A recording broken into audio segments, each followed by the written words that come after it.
All right, next, David Ericsson, a designer born in Mexico but raised in the Midwest. I knew that was going to happen, I'm sorry. He moved to San Antonio after finishing degrees in architecture from the University of Illinois, University of Virginia. He is a designer at Lake Flato Architects. Interests in design lie in the opportunities and the dilemmas of derelict sites.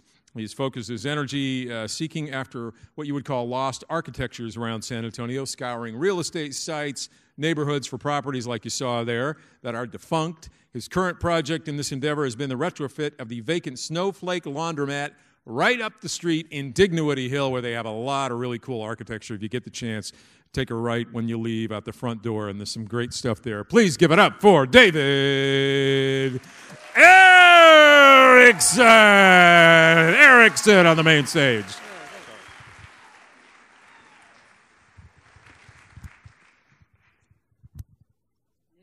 Is this on?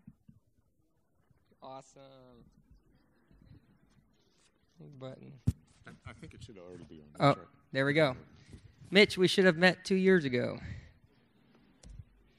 So, I get to work one day, and my boss placed this book on my desk.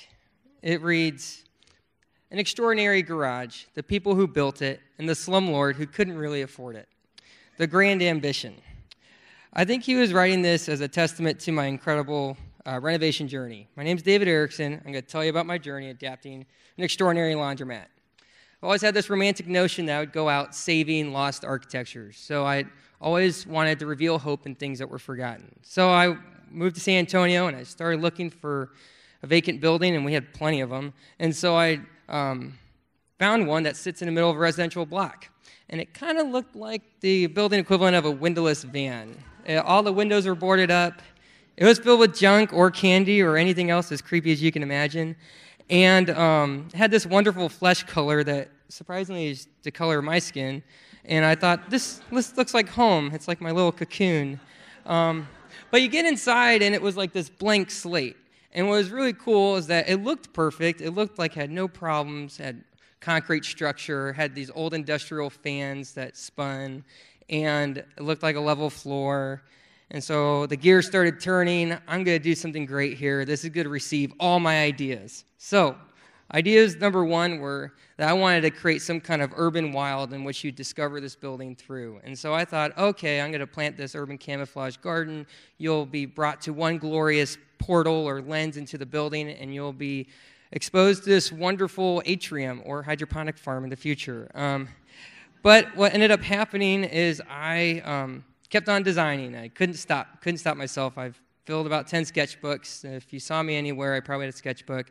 I was doodling all these different variations. But the only thing that stuck was this atrium. Everything else, nothing was sacred. I had a new idea every 3 seconds. And I also found out that not only was the building a blank slate, but so was I as a client, because I'd always lived in hovels or crappy apartments or unfinished basements, had no idea what I actually wanted in a house. All I knew is I needed income and I wanted cool digs. So I came up with various options where I went from have a single-family home, duplex, a triplex, or a commune. But what I really knew was that my dreams and my reality were really close. And so I had this image of this house I visited in Mexico City, Casa Barragán, and I was like, oh yeah, I have a building just like this. And this little voice in my head said, yeah, we can do it.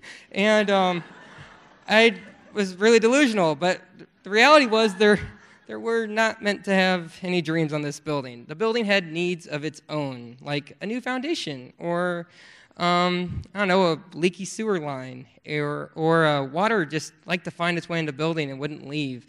And also, like, the windows were inoperable, and so I crashed. I crashed hardcore. So I got this pink slip on my door one day, or not a door, just a wall. I had no doors. And it was a pink slip like you get in school that says, we're going to demo your building because you're not following protocol. And I was like, oh, I pulled permits. And I kind of looked like this guy at the time, had my own cape, and realized that I had to yield to this invisible process. This invisible process was, I didn't realize how many images I had shoved in my head trying to pursue an architecture or dream. But all those images I was looking at had their own process, and they had their own conditions. And I couldn't cut and paste my way through this building, though I really tried.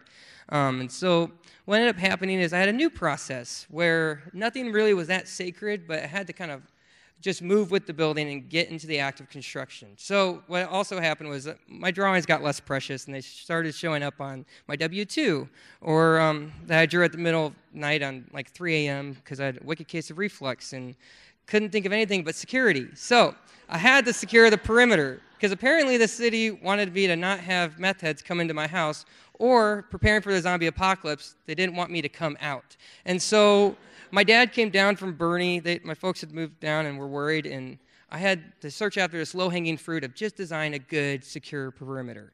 And so that secure perimeter and that grill that you just ends up turning into this arbor over this west-facing door for the front apartment that I made. And part of preserving this building is I wanted to let the patchwork speak for themselves. It is a mess. I'm going to be honest about it. And I think it's those honest glances at architecture that really speak to the soul. And I think it keeps on going. When coming to the south elevation, and this is kind of photoshopped, so it doesn't really look like this yet, so you're welcome. I saved you. I had this one door that would kind of serve as a burglar bar, but also as my lens that would lead you into this internal atrium. And part of this lesson was sometimes you have to stick to your guns. The atrium was the only idea I really had that stuck with me, and I doubted it every day. But finally I decided to be stupid and do it anyways. Why not just cut holes in my roof, and why not just give away some of this valuable square footage to the outdoors? But I had some amazing people fabricate these windows and started finding out that you can do a lot of things with the right people. And I got to work with some incredible craftsmen, people that were really patient, because this was my first building, and people that ended up using this as an opportunity for dialogue where it was a conversation. There was no image. It was more like, can you do this? I don't even know if this is possible. Please help me. Please, please, please. So what ends up happening is after getting through this building, I'm living in it now, and I'm trying to develop the landscape, and I also got a preservation grant to help restore the facades. So I guess I'm going to have to get rid of that fleshy color, though I'm starting to miss it already. But I want to create an urban wild so that you'd actually see, well, gosh, we already moved on. So anyways, really can't do this without a team. Couldn't do it without Jason Vizzoni, who's here, John Carlos and PJ and a whole lot of people, but especially my dad. The glamour shots aren't going to show all the countless lunch bickering sessions we had at Ponchos and Gringos. And I know that even when this building's over, that is the best part about this building. And so now I'm a slumlord, and I got my first deposits yesterday, and so I'm going to hopefully do another project soon and open up a new slum. So thank you very much.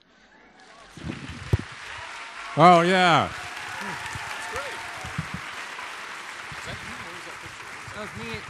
That was me and my 2 new tenants. Well, I know that one, but the mugshot is what I'm thinking. Was that you? No, that was from a movie about this guy in California. Oh, okay, because it looked kind of like you. All right, anyway, a couple of quick questions. me. First of all, where is that? It's on Pine Street, so not too not far far. away. No, not far at all. I don't want to show you where it is in case Oh, the okay, city found gotcha. something wrong. All right. So at this time, did you have a job when you were going through all this? Yes, and I barely kept it. Because in a windowless van, you were looking for a warehouse on the east side, and you didn't get arrested. I did no. Oh, okay. I look very disarming, and I have a high-pitched giggle. So. All right, I'll move along on that one. Why now? You had degrees elsewhere. Did you come here for the job with Lake Flato, or how did that work? Yeah, I was in grad school during the recession, and Texas had a lot more favorable market, and a firm I'd always followed was here, and so I decided, oh, why not give it a shot? And now on the east side, we've talked about renovation, and there's a couple of new designations. Is that helping people over here? I went past a house here, and somebody was actually doing it on spec, or talking about that. Are we seeing that yet? Yeah, actually, there are a lot of Lake Flatonians that have been buying property, and other people that I've met a lot of friends that have been buying up vacant lands, old houses, and there seems to be a lot of momentum, and it's already a strong community. So. And now, how much of architecture is photoshopping? Oh gosh, you shouldn't Just ask me. me. Architecture here. Of that, there was only one, but there's a lot of photoshopping because it's really hard to get someone to take a risk on your ideas if they don't know what it looks like. And a last quick question. I'm stretching here because we have a camera, and I want to get you on camera. There he is, a Channel 4 guy. What advice would you have for other people who are doing this for the first time after you've been through it and made those mistakes? So ignorance is bliss. I would never have done this if I knew what was going to happen. I mean, my prescriptions alone are just like reason not to do it from reflex. But I would say that if you were going to do it, stay really realistic and roll with it. And listen to the voice in your head. Yeah, and listen to the little voice in your head. Yeah. Is that a high-pitched voice with a giggle, too? It's really high pitch. Okay, all right. Thank you very much, David Ericsson. That's awesome.